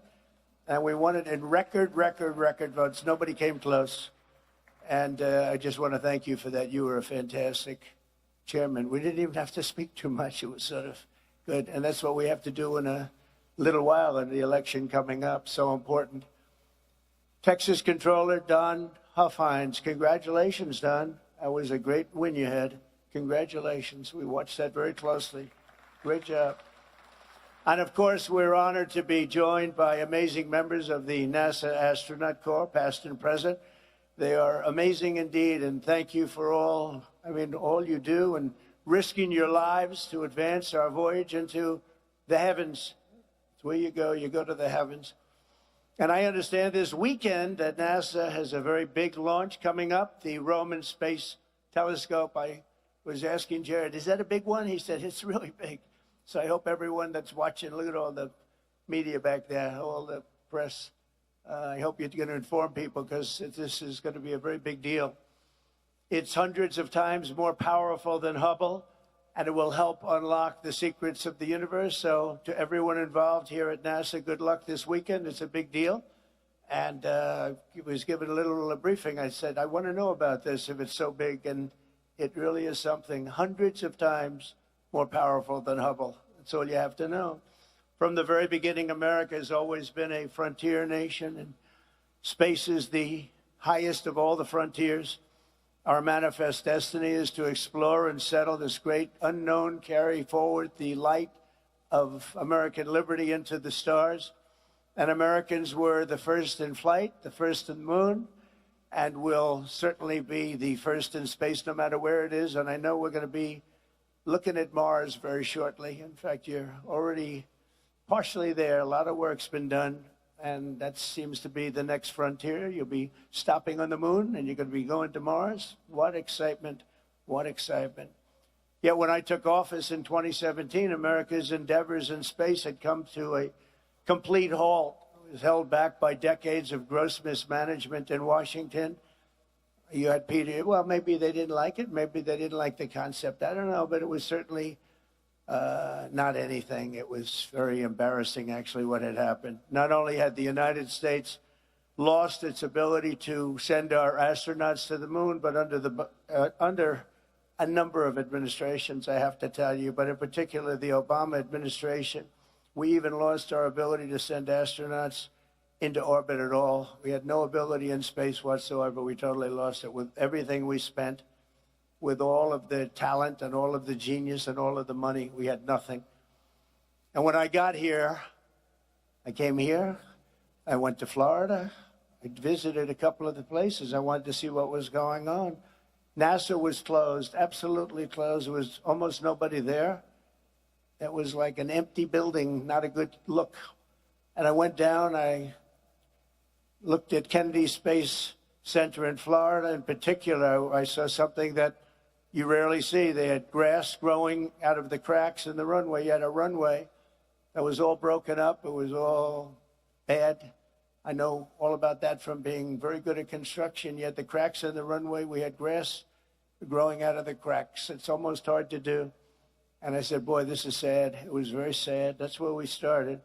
Yet, as the world can see today under the Trump administration, we have brought back America's space program and came out of the dark age, and it's now into the golden age. This is the golden age of America, and this is a big part of it. So to every astronaut here today, I want to make this promise to you. Our nation will conquer, and we will conquer indeed, this vast frontier that we have before us, and we'll reach American courage, and we'll use American genius and daring and all of the things that we have that nobody else can ever compete with. We will explore it, we will tame it, and we will win it. We will always win. In 2016, the United States of America and our government, private sector, launched just 22 rockets into orbit combined. So we did 22. And last year we conducted nearly 200 orbital launches, and that number will continue to grow very, very rapidly. As you probably know, you know every one of them that's getting ready. There are a lot of them. By embracing competition in the private sector, we freed up NASA to focus on what it does best, leading the cutting edge of exploration and human space flight. In my first term, I signed the orders creating the Artemis program, and officially directed NASA to return American astronauts to the moon and then push onward to Mars. And that's exactly what we're doing. And we had a little interlude of 4 years, but somehow it was limping along. It was okay. It was limping along. And now I'm back. And we're doing more than limping. We don't limp. 8 years later, these dreams are really coming through at a level that nobody ever imagined. Nobody imagined what is happening now. And even more importantly, what space has done for our military in terms of offensive and defensive capability is incredible. Don't forget, I was the one that gave you Space Force, and we had no Space Force. And when people heard about it, they thought we were kidding. If they thought it was like comic book stuff, it wasn't at all. It's turning out to be one of our most important branches. It'll be and only getting more important with time. And we were number 3 in space at the time I did that, and now we're leading by a tremendous amount. We made some very good original initial hires. We put some people in charge that were really outstanding, and they did it right from the beginning. On July 4th of this year, I presented a veteran of the last mission to the moon, Apollo 17 astronaut Jack Schmitt, with a very special American flag that flew over the United States Capitol on our nation's 250th birthday. Very, very special flag. And it's here today right next to me, and Jack is here also. Where's Jack? Where's Jack? Number 1, where's Jack? And number 2, where's the flag? Anybody letting me know? Jack, you look good. I know the flag looks good. Where's the flag? Oh, it's over there. It's hidden behind a lot of rockets. Thank you, Jack. Very good. I was wondering, I'm saying, am I supposed to be introducing a flag that I can't see? It's invisible. Great job, by the way. Great guy. He's still a good-looking guy. You were always a good-looking guy. Now, I think you're better with the white hair, if you want to know the truth. You look better than you did 20 years ago. Before the end of my term, American astronauts will return to the lunar surface, and we're looking forward to that. We'll do it, and we're then going to the next step. And when we do, they'll plant this very important flag to mark the site of the first permanent American settlement on the moon. They're going to have a settlement. They're building a settlement up in the moon. And we're not going to stop there, because under Administrator Isaacman, and I have to tell you, with Jared, everybody wanted him. You know that, Ted? Everybody. I got calls from you, but I got calls from Democrats. Can you believe it? I won't say anything bad about them. I'm not going to change their term or their name. But Democrats, DEM, and they called, and they said he's fantastic, which set him back a lot, because when I got so many calls from Democrats, they said, is that good or bad? But I got a lot of calls from Republicans and Democrats, something that doesn't happen very often. And the people just said he's just the best. There was no competition. There was actually no competition. And I made it, and these turned out to be better than we even thought possible, right? Even better. So we're lucky to have Jared. But NASA has already begun to work on the first ever nuclear-powered interplanetary spacecraft, which will launch in 2028 on a mission to Mars. It's coming so incredible. They have to go nuclear because they have essentially unlimited fuel. You don't have to fill up the tanks every so many miles, right? It's incredible. This ship will be among the first of what will ultimately be a massive American star fleet, making space travel almost as common as ocean travel today and bringing our military to a new level of excellence. Again, so much of this has to do with our military. I don't know if I'd be as enthused about it, but what it's done to our offensive and defensive capability is incredible. So we're doing this, but we're also, when you think of space or when you think of what we're doing here, the military is a very big factor. We're at levels that nobody ever thought would ever happen. And you see how well we fight. We fight very well. We're getting so much of our information from Space Force, as an example.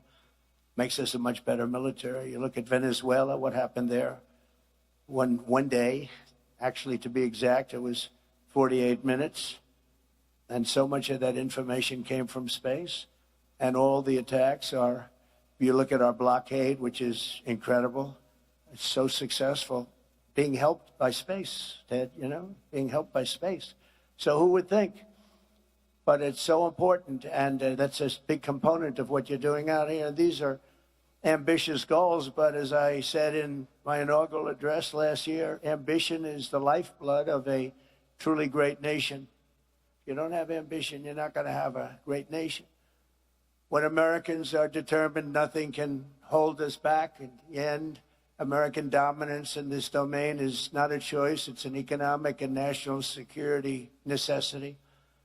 A nation cannot be first on earth if we're going to be second in space. Just not going to happen. Somehow it just doesn't work that way. It makes sense. I was going to say, does it make sense? Yeah, I guess it does when you think about it, right, Brian? For this reason, in my first term, I created the 6th branch, United States Armed Forces, Space Force.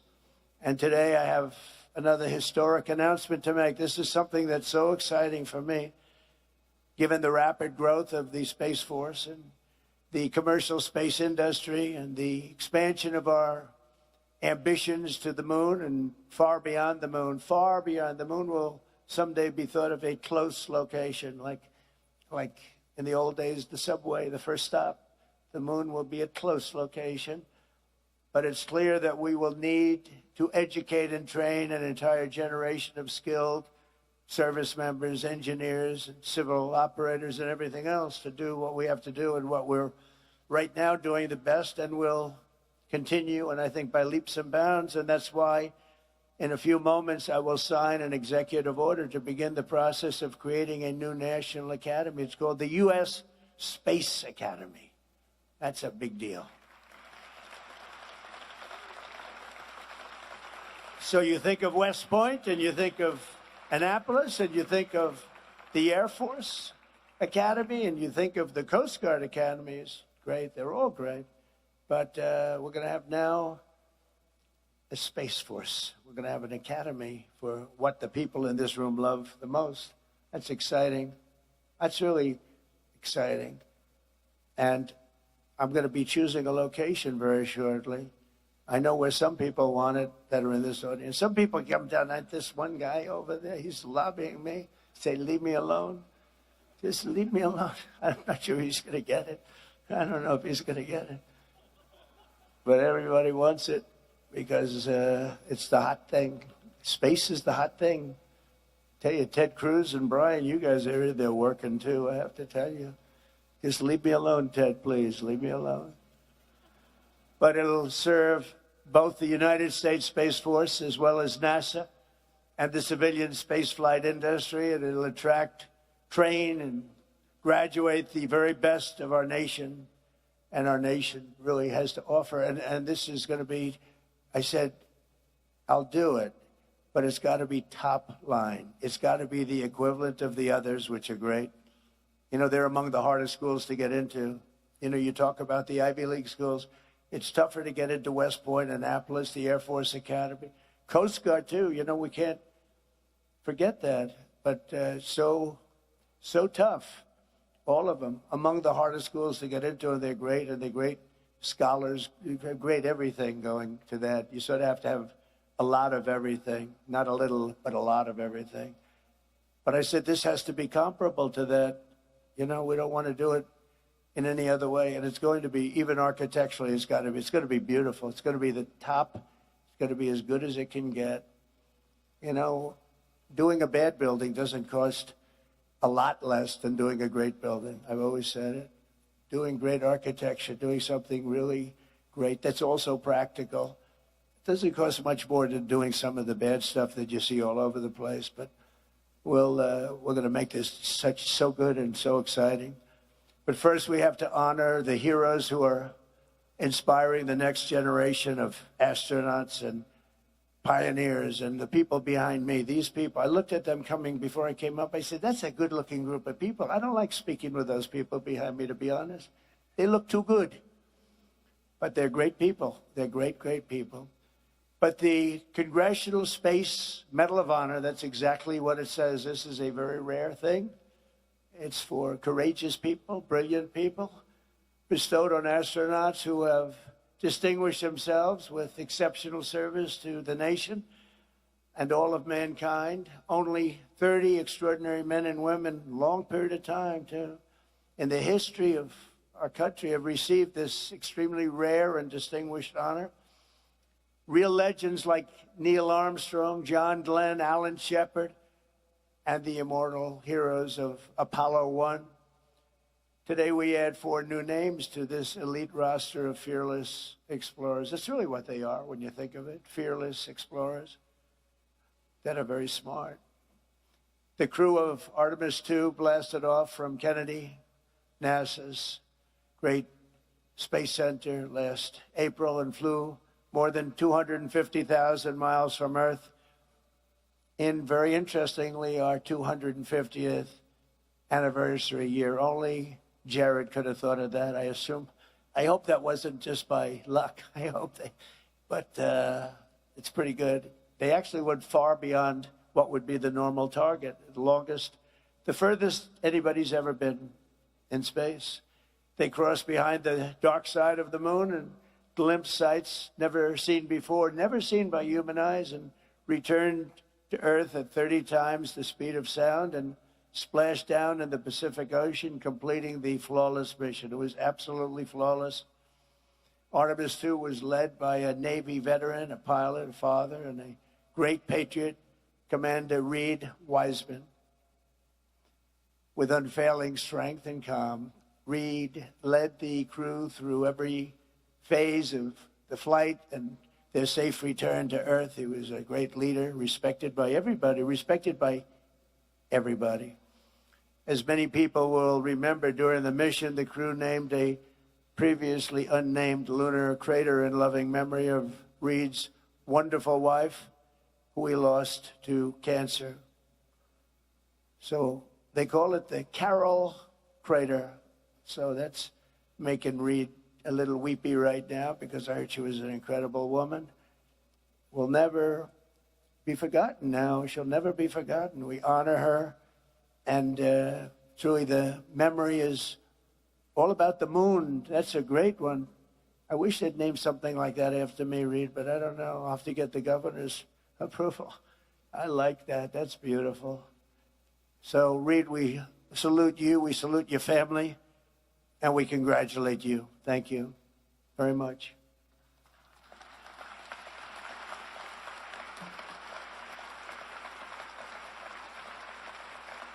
And today we also honor a distinguished naval aviator with an outstanding record as a test pilot.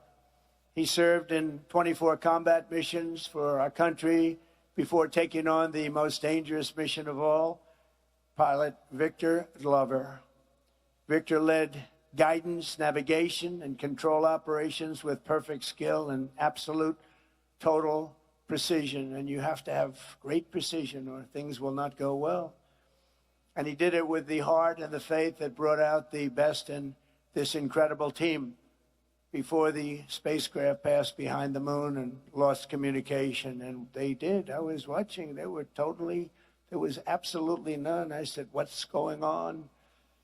But they lost total communication with Earth for a fairly extended period of time. Victor turned to prayer and reminded us all of God's love for all of his children. And Victor, thank you very much and congratulations. It's incredible. Great story. We also, thank you.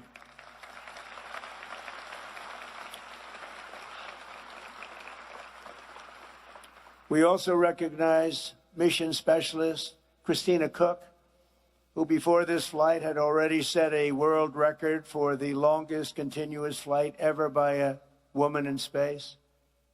On Artemis 2, Christina led major science and observation tasks, making vital contributions to future missions and the advance of human knowledge. Christina tells young people, do what scares you. It's an interesting statement. I don't know about that, Christina. But that's the attitude that you have to have. You want to do this. And that is the attitude that she has, and I think that everybody standing behind me has, frankly. The further she went, the stronger she got. She was really amazing, they say, on the trip. She was just amazing. So, Christina, thank you very much. We appreciate it. Great job.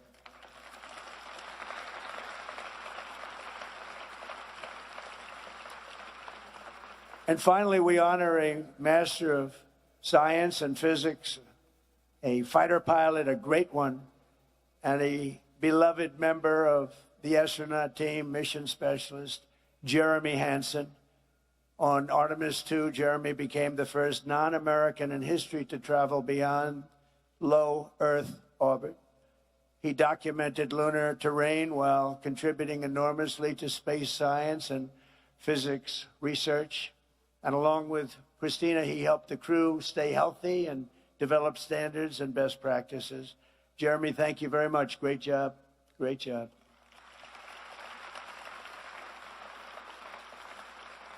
So with unmatched bravery and unwavering faith, these four extraordinary astronauts renewed the legacy of the pioneers and explorers who charted the world's oceans, climbed its highest summits, and tamed the American West. Great people, great men and women, incredible.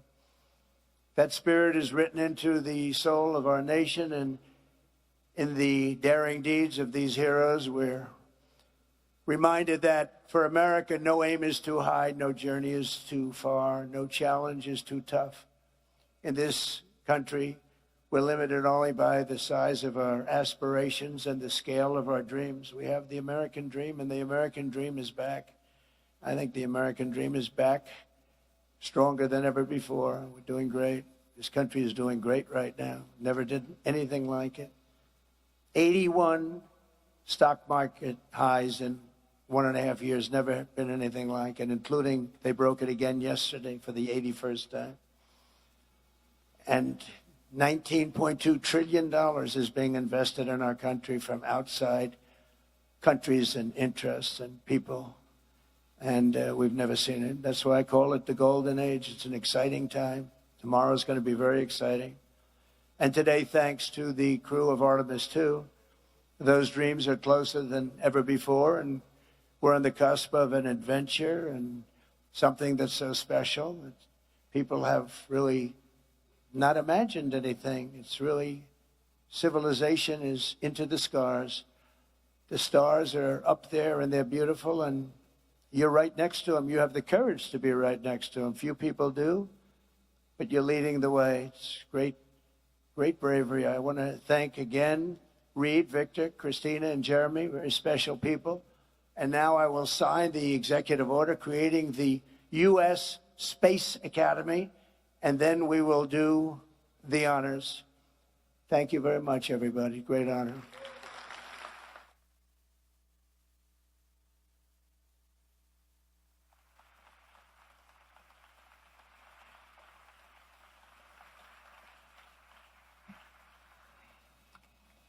Okay. Gotta pick a good one. Pick a good pen.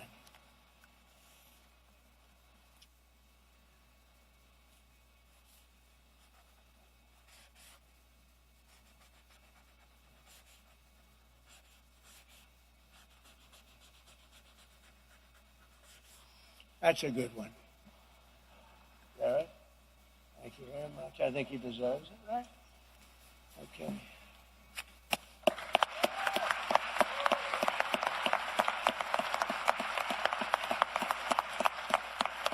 Thank you, Travis. You'll take that. Take these around and give them out to some of the people. We'll do that. We'll go over here.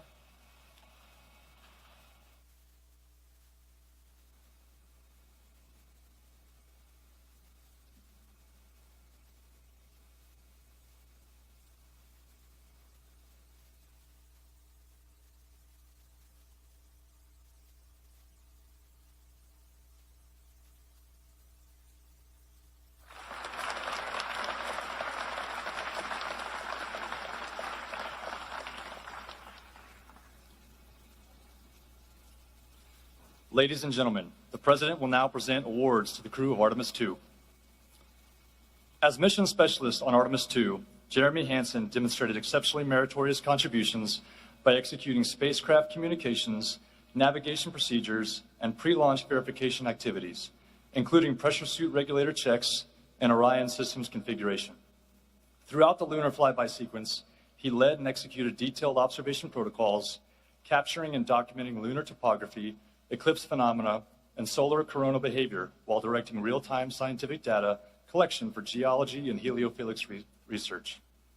He performed manual control assessments and crew health evaluation tasks, including the orthostatic and tolerance garment test, advancing validation of systems and human factors performance essential to future lunar landing operations and long-duration deep space missions. During the mission, he was integral to the crew surpassing the Apollo 13 distance record and reaching approximately 252,760 miles from Earth, farther than any humans in history.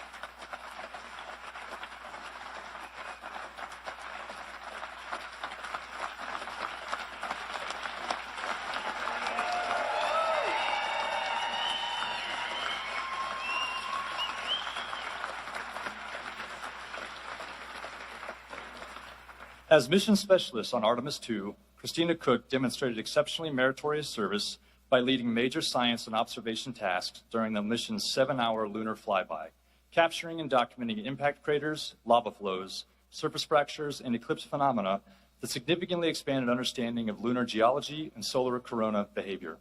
She configured and oversaw Orion's cabin for flyby operations, including sensor alignment and systems readiness, and executed target Earth-Moon imaging sequences conducted from Orion's optical windows and solar array cameras. Her execution of in-orbit procedures, including participation in the orthostatic and tolerance garment test, evaluating human physiological response during return to Earth's gravity, produced critical data that advanced crew health standards on future deep space missions. During the mission, she was integral to the crew surpassing the Apollo 13 distance record and reaching approximately 252,760 miles from Earth, farther than any humans in history.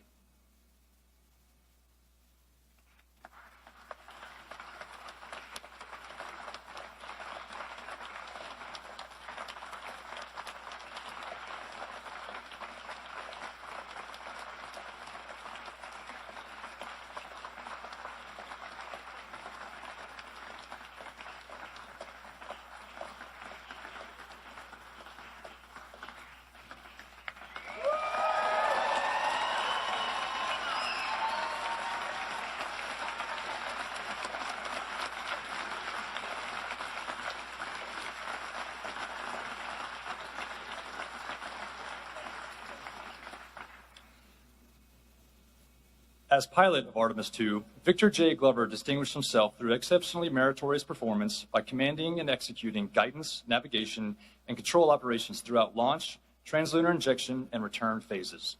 He led manual control evaluations during Orion's return trajectory operations, validating spacecraft control modes and confirming the spacecraft's piloting characteristics for future missions. He maintained precise control of spacecraft attitude during lunar observation periods, enabling the crew to capture essential scientific imagery and meet mission-critical documentation objectives. His professional skill was further demonstrated during trajectory correction maneuvers and during final atmospheric entry and splashdown, ensuring the mission's safe completion and advancing deep space operational readiness for upcoming Artemis expeditions. During the mission, he was integral to the crew surpassing the Apollo 13 distance record and reaching approximately 252,760 miles from Earth, farther than any humans in history.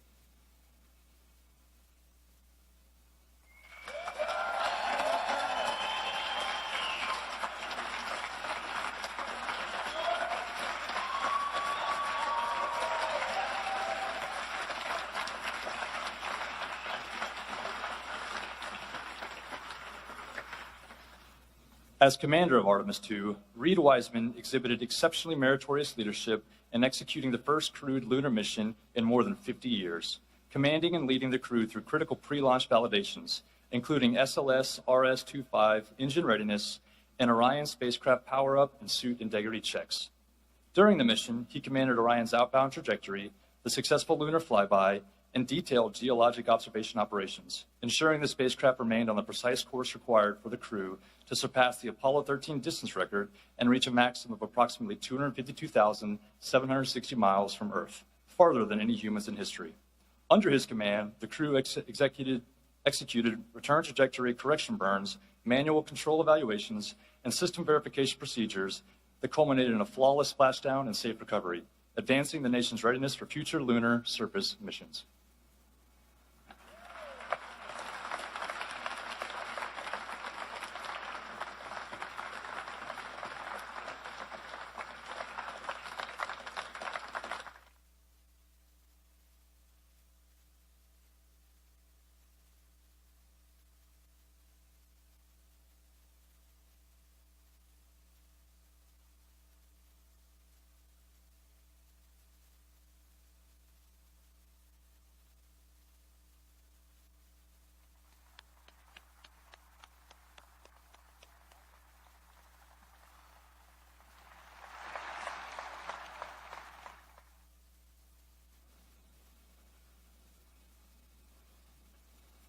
Victor, Christina, Jeremy, what an honor to do this with you three. Mr. President, it means a lot that you are here at the Johnson Space Center. It underscores the important work that is going on here in Mission Control, in furthering human exploration, the home of our astronauts, the home of flight operations, and Mission Control. Thank you for coming here today.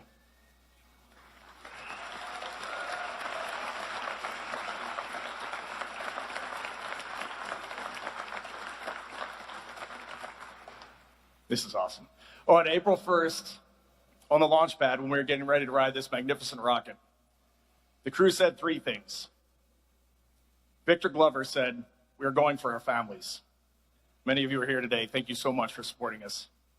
Christina Cook said, "We're going for our teammates." Mr. President, when we were backstage and we heard you mentioning some of those names of those people who sent us on this mission and brought us back safely, that was warming our hearts. Thank you for honoring those people. And then Jeremy said, "We're going for all humanity."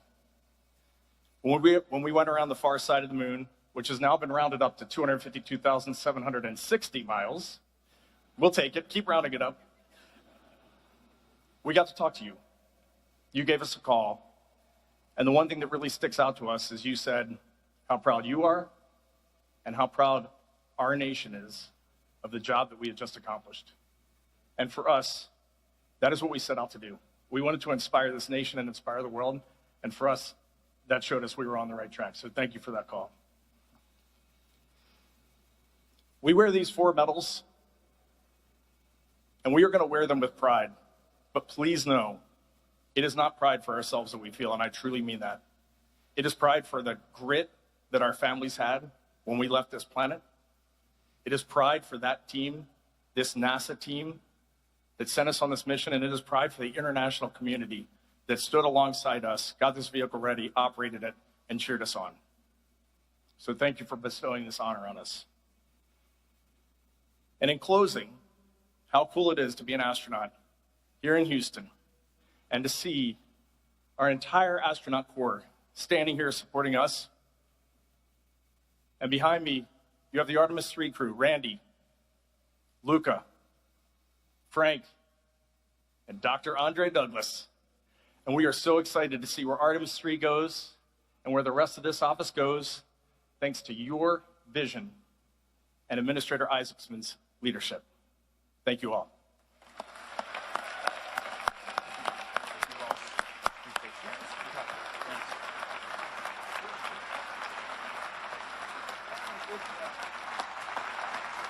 I'm going to hand it over to our esteemed pilot, Victor Glover. So, Mr. President, when we were in your office and you were so gracious to us, lavishing us with gifts and so much of your time, we had mentioned getting you one of these blue flight jackets. And so here we have your jacket today, and you'll notice the NASA, we affectionately call this the NASA meatball. But on the sleeve, you'll see the team that we are a part of in the astronaut office, and that is the Flight Operations Directorate. There's a lot of neat symbology on that patch, and I can explain it to you, or some of the team can later. Underneath that, you have the Artemis 2 mission patch, which we told you a little bit about, and then you've got 45 and 47 patches, which represent that vision that Reed was talking about earlier. And so we are people of our word, and it is great to be able to give this to you in front of everyone. Thank you, sir. Thank you.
At this time, we encourage you to remain seated and join us as the